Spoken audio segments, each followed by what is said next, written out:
Let me provide some context first. When we refer to downy mildew, we are actually talking about a broad category of molds that exhibit similar symptoms, affecting various plants such as grapes, tomatoes, eggplants, and potatoes, to name just a few. The specific blight that affects tomatoes is known as Phytophthora infestans. Now let's dive into the causes, the conditions that promote the spread of this destructive mold. Firstly, moisture is essential for the growth of mold. When we experience consecutive days of rain or wet weather that creates morning mist, it provides the perfect conditions for mold to thrive. These conditions are further intensified when there is also heat and high humidity, as we witnessed this year. Mold takes this opportunity to spread rapidly, affecting every possible surface. In order to protect ourselves, it is crucial to understand our adversary. Let's familiarize ourselves with blight, particularly in the leaves of the tomato plants in this row that have been attacked. Initially, the leaves acquire a yellowish hue similar to this. Gradually, they transition to dry up like this, darken, and then you can see that they become dry and eventually fall off. I take a small branch that is really gone. They fall off, becoming dry. And even after the leaves decay and deteriorate, the stem itself becomes soft and partially rotten, often affecting the fruit as well. Luckily, I don't have any diseased fruit to demonstrate, but they typically develop dark spots, thicken, and form bubbles before ultimately rotting and falling off over time. Another indicative thing is the fact that the plant starts getting sick from underneath generally. Also, because that's the point where less air passes through. We'll understand what that means in importance in a moment, and that's the point where the spores of the blight that often overwinter on the ground are able to jump onto the plant. And do you know how they do that?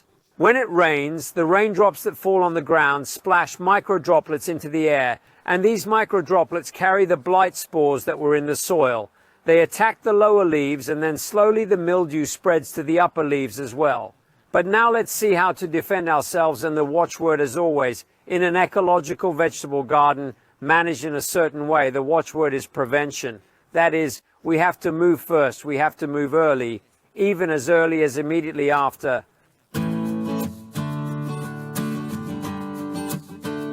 Transplanting is a critical process that requires careful consideration. In order to successfully navigate this endeavor, it is important to understand the enemy. Once this knowledge is obtained, the second crucial step is to create appropriate conditions in the battlefield to prevent the enemy from taking over. There are two systems that can be employed to achieve this goal: agronomic systems and the use of preventive products. The first agronomic system focuses on soil care.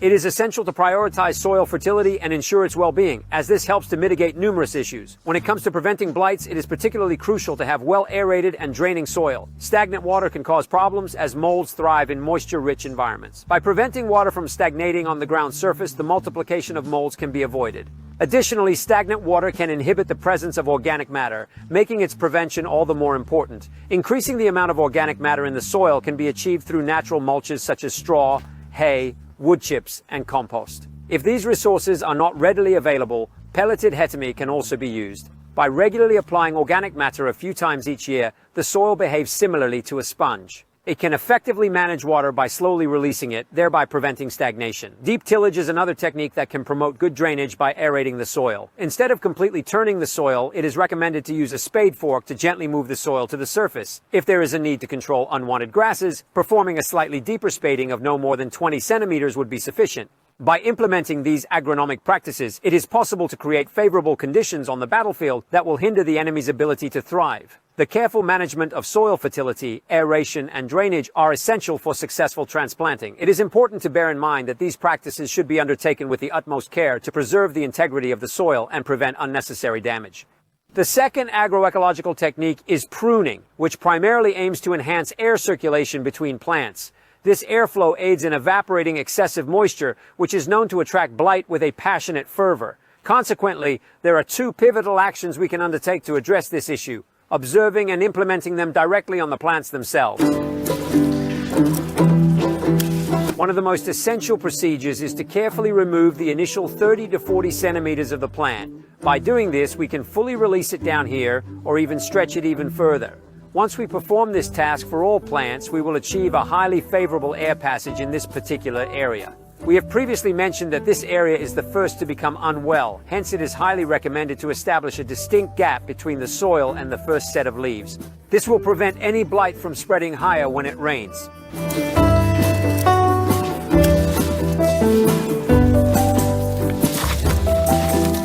That's done in this way also. We see that there is air passage all the way to the other side of the...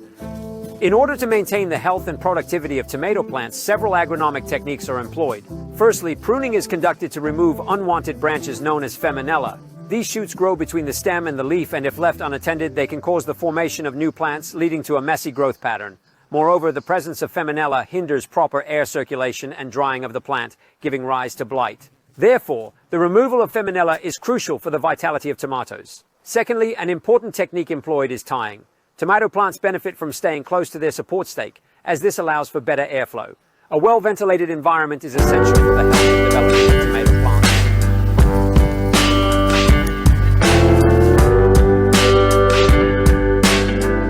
plants. Another important factor to consider in agronomy is irrigation. It is crucial to exercise caution and not overwater the plants, as excessive water can cause the plants to become swollen and more susceptible to mold attacks. Therefore, it is sufficient to keep the soil moist without making it constantly wet.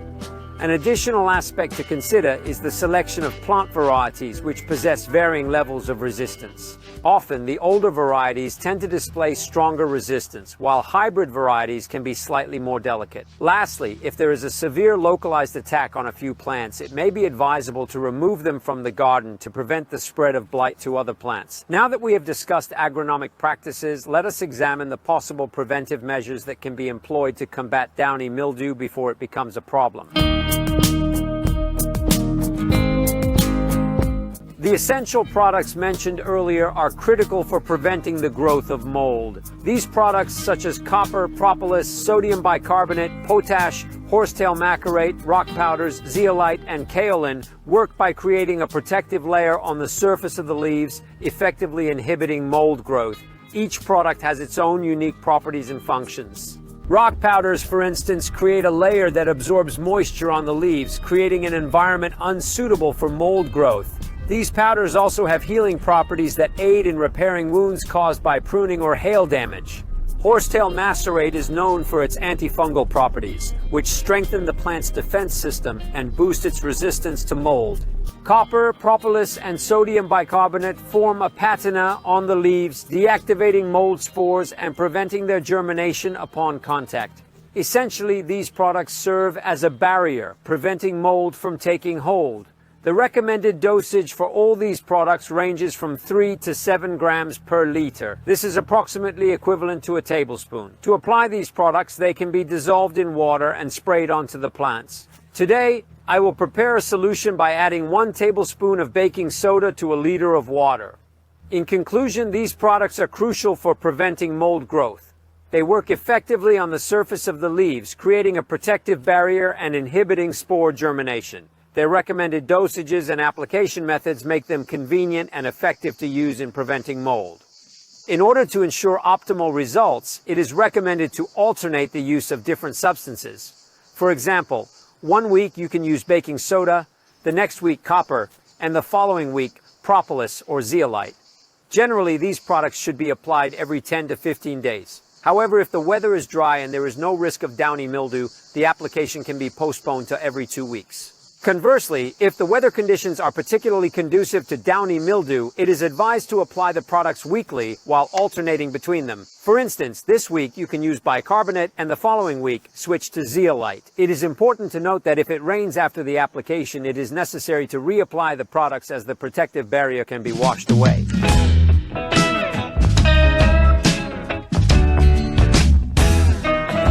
The best time to do these treatments can be in the morning before there is too much sun, or if we want to do it in the evening.